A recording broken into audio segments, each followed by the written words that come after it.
You're listening to Mr. Radio, and I'm your host, Marshall.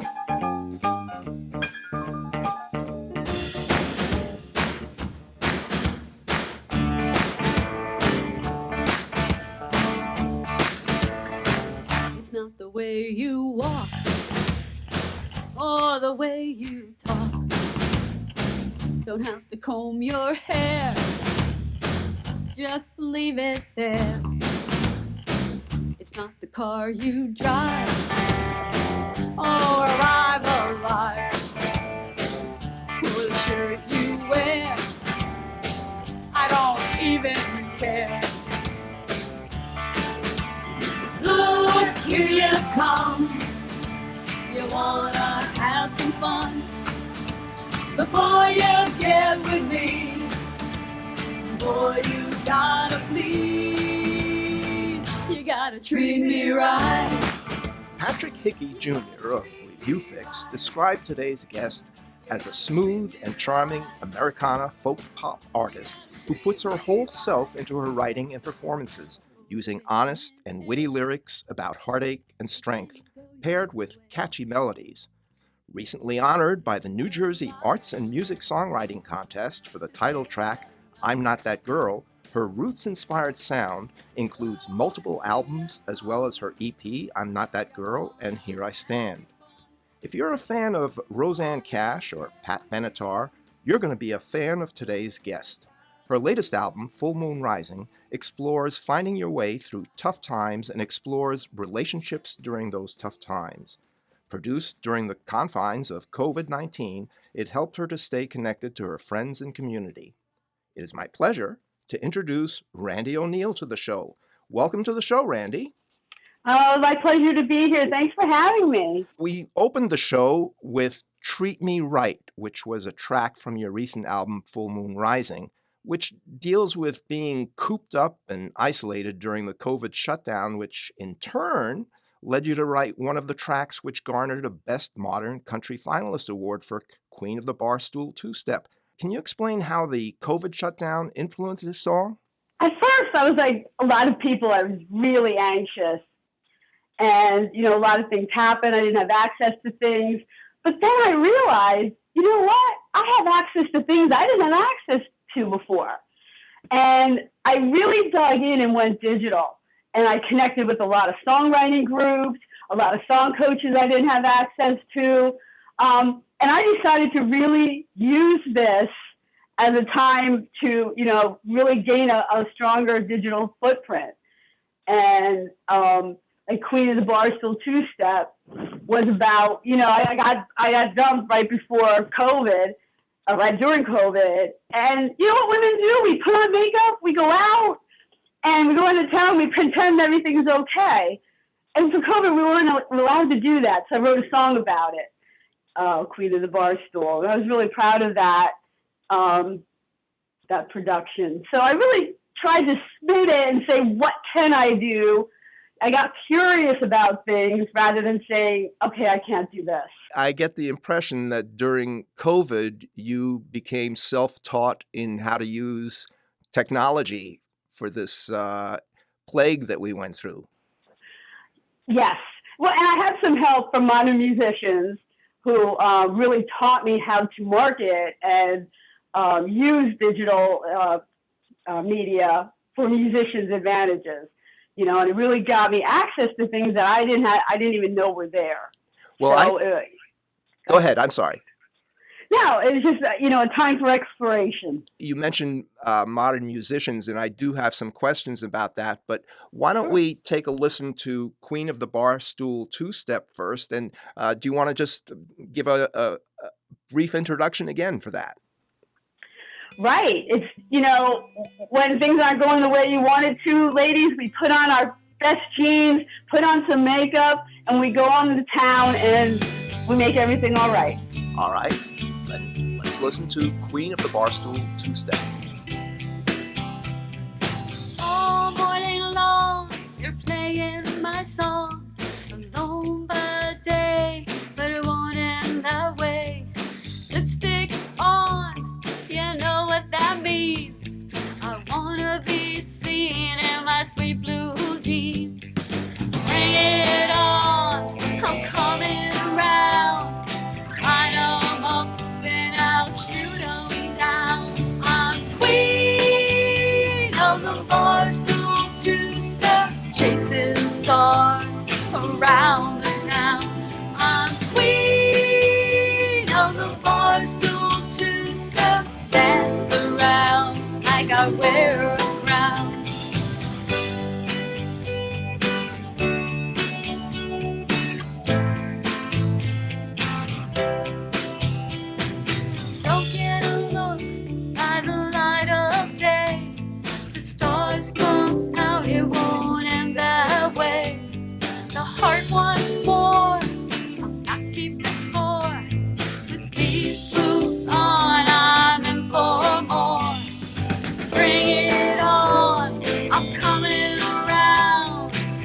That was Queen of the Barstool Two-Step, performed by my guest, Randie O'Neil, from her recent album, Full Moon Rising.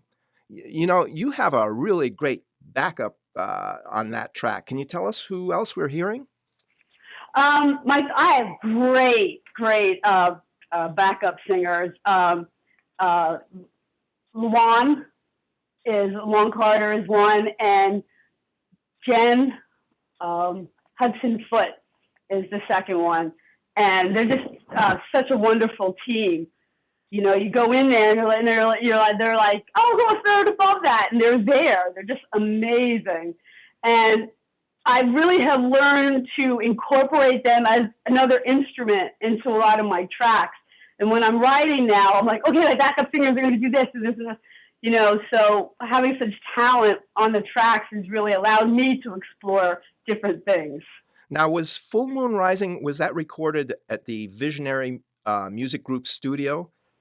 Yeah, Tom Joya. He's been with me for three albums now, and we're starting a fourth. And it's really great when you have a producer and you find that producer that you could just go to, and we have this connection musically. You know, I know he's going to bring life to a lot of my tracks. So, can you tell me a little more about the studio? It's a local studio for you? It is local. He's in River Edge, which is actually close to my job. And I had been hunting for producers because I had started my first album out in LA with Marty Rifkin and Linda Coda were my producers on that. And, you know, I just couldn't go back and forth to LA. So I started to look locally, and I went through about 7 of them before I really turned to Tom. And it's all about chemistry. It's like a date. It's a marriage. Because if you don't connect and he doesn't see what I see for the song, it's not going to go anywhere. But if I say, okay, what do you hear here? Oh, that's Fleetwood Mac and this. Oh, great. That's exactly what I hear.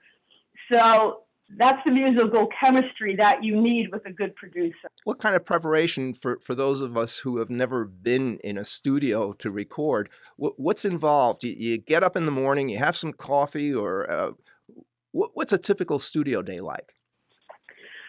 It depends where we are in the tracks. Right now, I'm pitching him tracks, and we're doing what we call pre-production.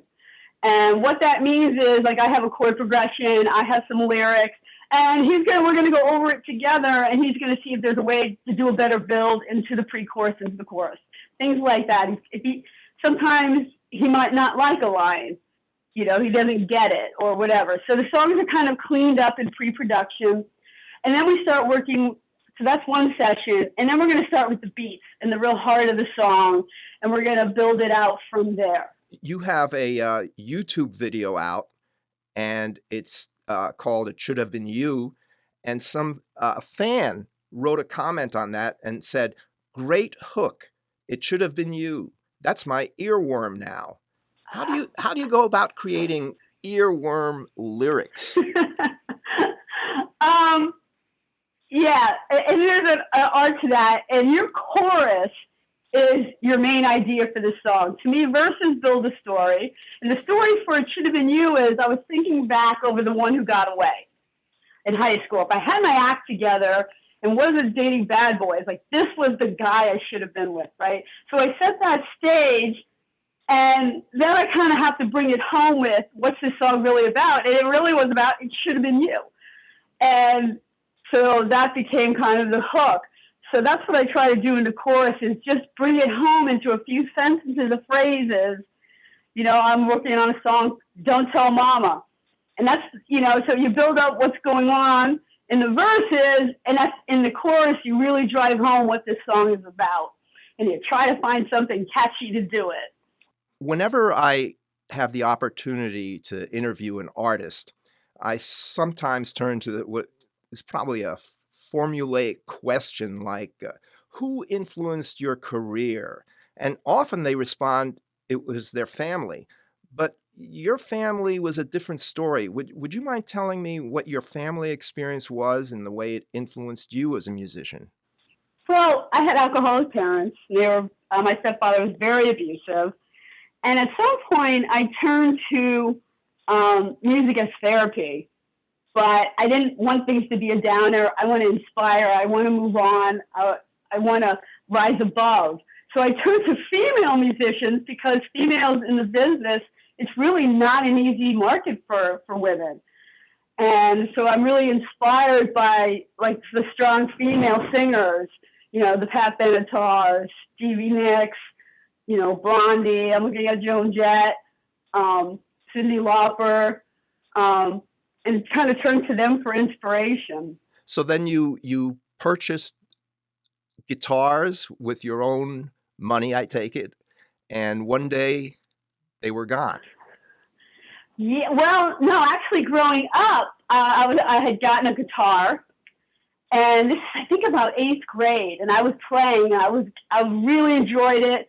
I was really good, and one day I came home, and they had sold everything, and it wasn't until I think last year during a session I went again virtually. I found the New England songwriting retreat. And I was never able to go there before, but during COVID, it was online. And I got there with Ellis Paul and Dan Navarro. And they had given me the prompt Pride. And I'm like, Pride? I don't have any pride. My parents took my pride. And I'm like, that's the song, Daddy's Pride. Well, why don't we take a listen to Daddy's Pride?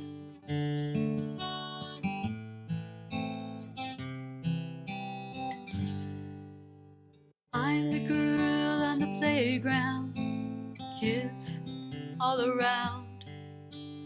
I'm in a corner, I can't make a sound. I'll stay in my room with my guitars for the afternoon. It's where I belong, but one day they were gone.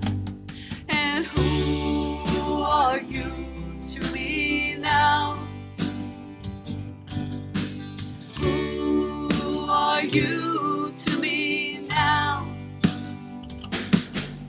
My daddy, he never taught me pride.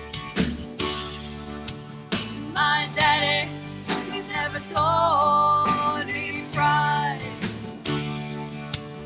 With a drink in his hand and evil in his eyes, my daddy never taught me pride. That was Daddy's Pride, performed by my guest, Randie O'Neil, from her recent album, Full Moon Rising.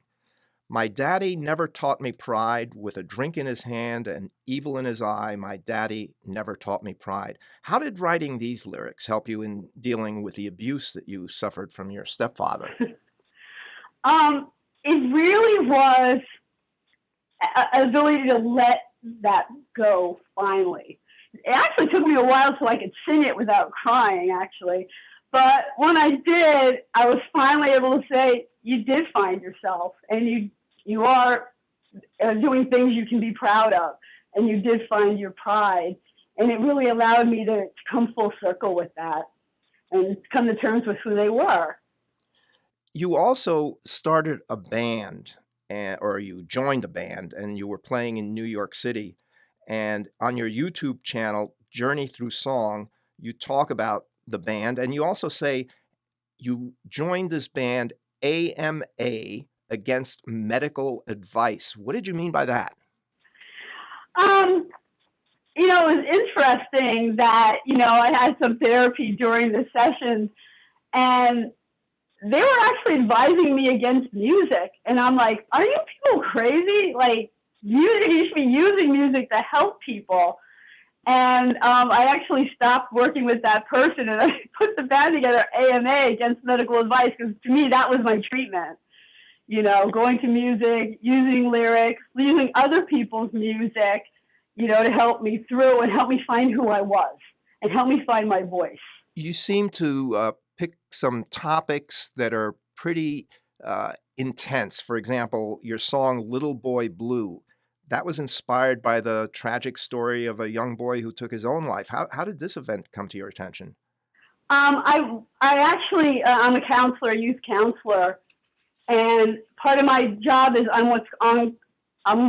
I'm part of a team called the flight team. So if there is a crisis at another school, the flight team is called in to help process.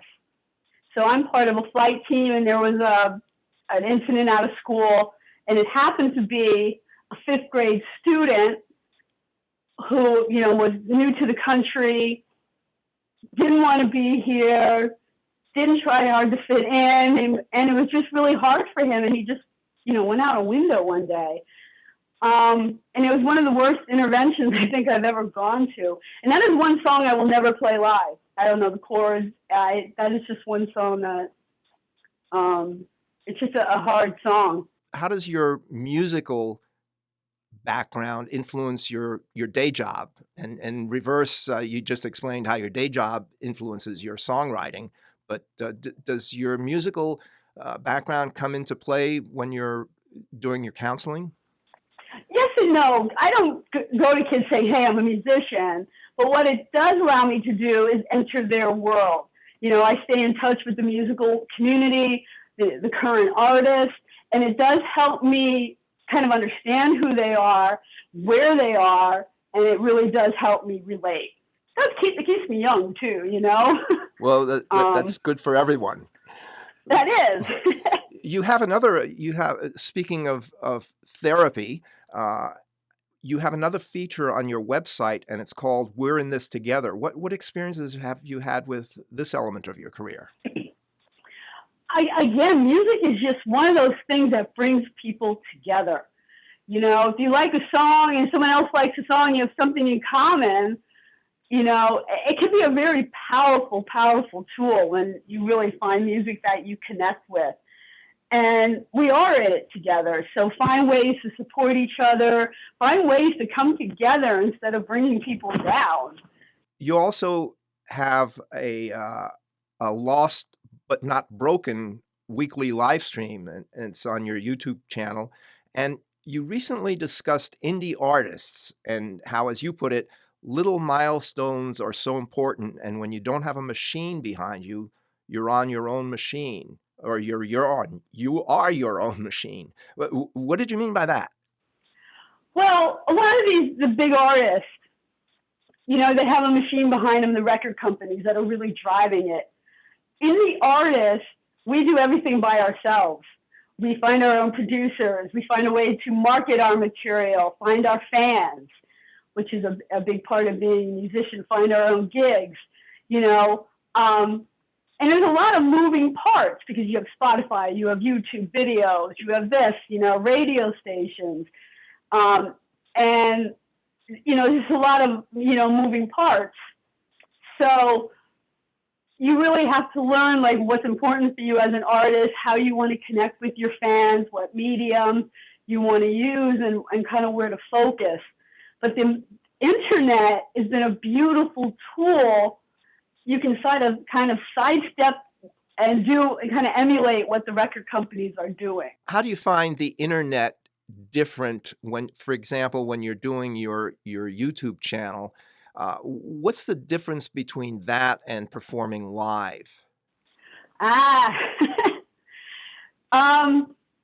You don't hear clapping. You don't feel. You can't feel the audience. Like when you do a live show, there's nothing like, you feel the energy of the audience. You hear them singing along, and it's just a very wonderful experience. You don't have that, or it's harder to get that from the internet. And I do live stream weekly. My fan club is the Lost and Not Broken Club. I always put content there. I live stream weekly. I have shows once a month. A lot of free content, and that's the way I try to really connect with my audience. Like, if you like my song, we're communicating back and forth, and that I find that very rewarding. On one of your recent shows, you had two guests, Rachel Hamer and Samuel Beck. How did you connect with these two musicians? They're also modern musicians. And back in November, we took a retreat where, again, it was a marketing retreat, maximizing emails, NFTs, just things like that, keeping current in the industry. And at night, Luke, the videographer, said, okay, let's shoot some video of everybody. So I did 2 videos there because I had a lot of musicians to jump in, and I recorded Treat Me Right video there. We just crashed a bar and started recording, and they were single take videos. Same with that one for Sidewalks with Rachel and Sam. We just found a sidewalk at the back of the hotel. I think we walked about a mile, like recording that, because we were doing things in single take to make things easier for Luke. So again, a wonderful group of musicians, the most supportive group that I've ever been with. Like I love them all like my family. Is the modern musician community, is that a national community, international community? They're actually international. And if you get on some of their sessions, you can have people from Germany, New Zealand, across the United States. You mentioned that while you were there, you did a couple of videos, and one of them was titled Sidewalks. How did you come up not only with the song, but the video elements included? Well, if you ask me what I missed during COVID, it would be Sidewalks, the adventure, the going out and meeting people, performing. So to me, Sidewalks is all about kind of movement and going places. So, and the song was I Remember Sidewalks and the people I meet, the places that I go. And it's like the world is waiting for you with Sidewalks. So when I went to do the video, and it was going to be one take, I wanted people joining me on the sidewalk.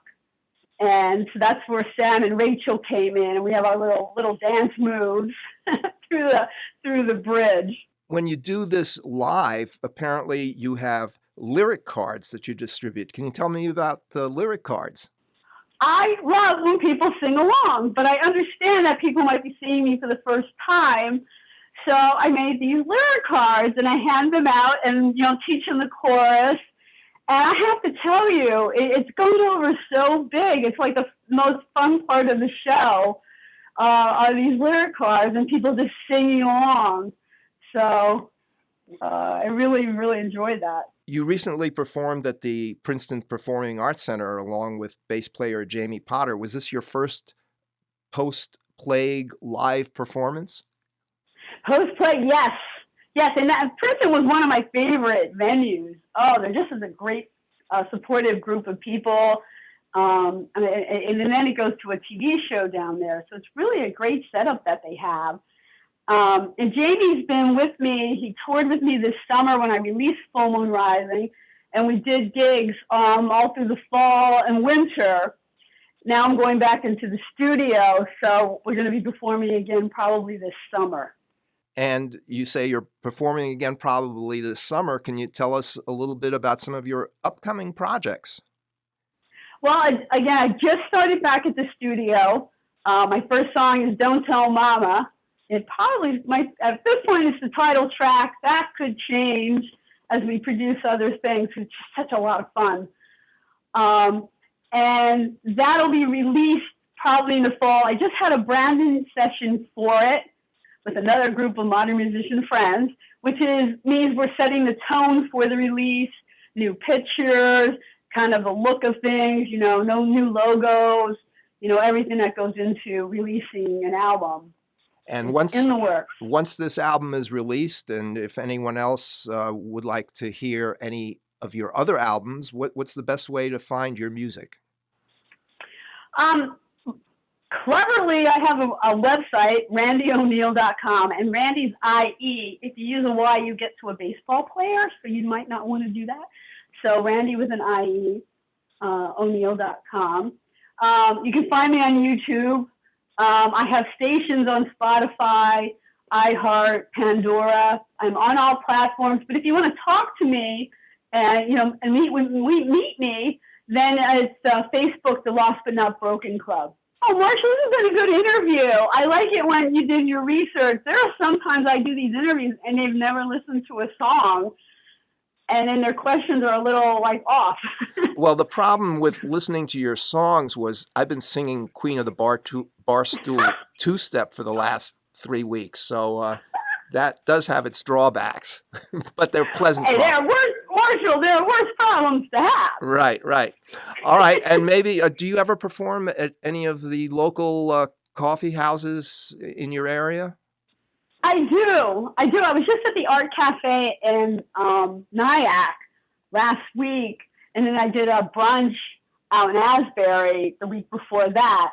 Now I'm kind of settling down because I'm in the middle of a move too. I'm moving back to Pennsylvania, right across the border, for my mom. She's getting a little bit older.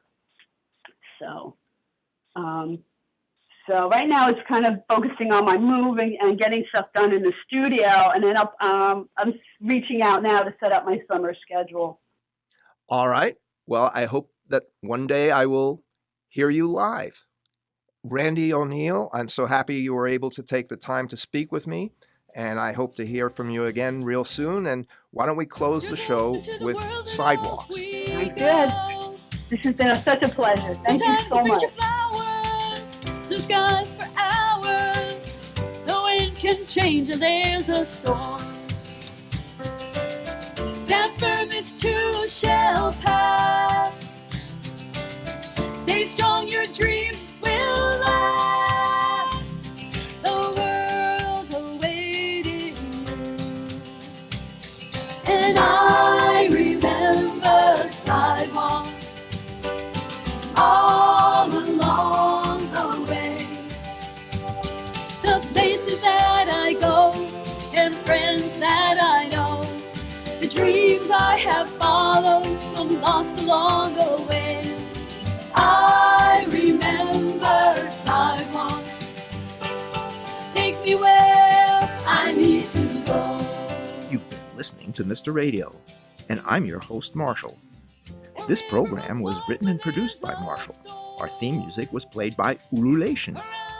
Mr. Radio is available wherever you get your podcasts, including iTunes and Spotify. Subscribe to our podcast and leave us a review. And don't forget to tune in next week for another episode of Mr. Radio. Stay strong, your dreams will last. The world's awaiting you. And I remember sidewalks all along the way. The places that I go and friends that I know. The dreams I have followed, some lost along the way.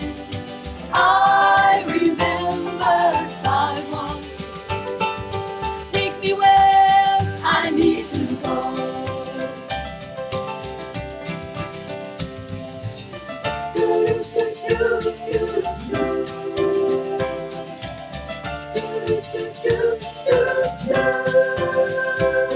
The world's awaiting you. And I remember sidewalks all along the way. I remember sidewalks. Take me where I need to go.